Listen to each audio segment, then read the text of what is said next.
안녕하십니까, 박종현 변호사입니다.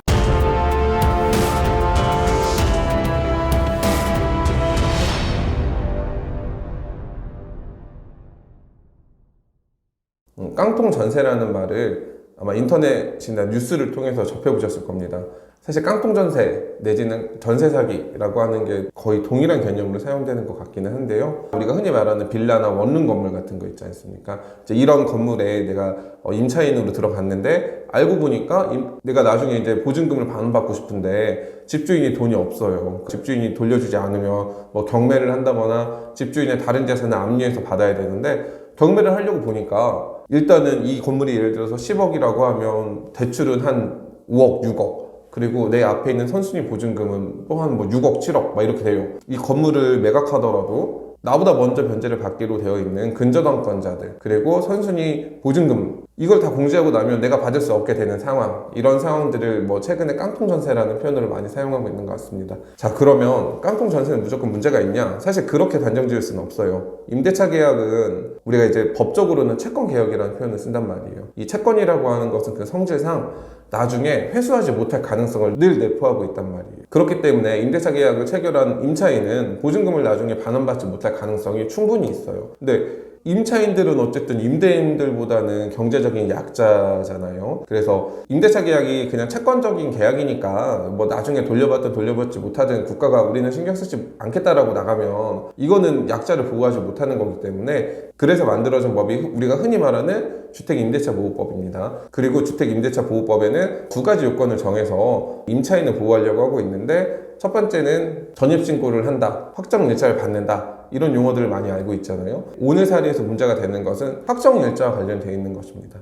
아무리 계약을 먼저 체결한다고 하더라도 나중에 우선변제권, 즉 이 건물이 매각됐을 때 순서를 매겨서 배당을 받을 때 이 우선변제권은 누구한테 있다고 했어요? 확정일자를 받은 날을 기준으로 하는 거기 때문에 내가 확정일자를 빨리 받을 필요가 있다는 점을 제가 굉장히 중요하다고 말씀드린 적이 있습니다.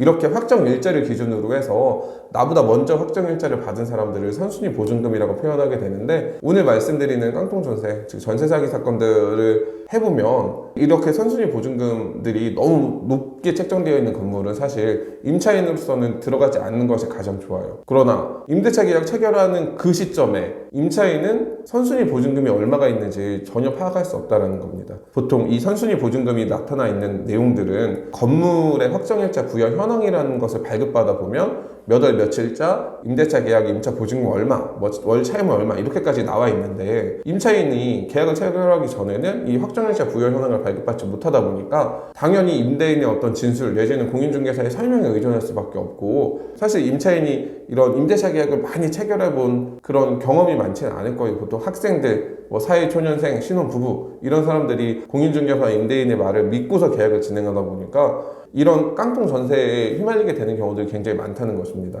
여러 건의 임차 보증금 반환 소송을 진행한 적이 있어요. 맨 처음에 오신 분이 기억이 나는데, 이분이 이제 이 보증금을 돌려받아서 결혼을 하기 직전에 있는 분이셨는데, 임대차 계약서와 확정일자 부여 현황을 딱 봤는데 이거 너무 말이 안 되는 거예요. 어떻게 이런 계약을 체결할 수 있을까? 왜냐면 다가구 건물이 유행하던 시기는 좀 많이 지났단 말이에요. 한 2000년대 초반, 우리 그 월드컵이나 IMF 전후로 해서 이 시기에는 흔히 말하는 이 원룸 장사가 잘 됐었어요. 그러나 지금은 학생 인구도 줄고 인구 수 자체가 줄어들다 보니까 굉장히 힘든 상황이어서 깡통 전세, 즉 전세 사기 범죄로 인해요 굉장히 많은 피해자들이 나오고 있는데, 지금 가해자들은 경찰 조사조차도 제대로 받지 않고 있다라는 그런 얘기들도 있습니다. 그래서 저도 사건을 진행하긴 하지만 굉장히 좀 안타까워요. 깡통 전세 사건들이 계속 들어오고 있어요. 지난주에도 들어오고 있고 그 전주에도 계속 들어오고 있습니다. 가해자들은 다 조금씩 달라요. 일부 겹치는 사람들도 있고 다른 사람들도 있는데 전체적인 내용은 똑같아요. 이 신축 건물에서 많이 일어나고 있고요. 그 다음에 선순위 보증금을 제대로 고지하지 않고 있어요.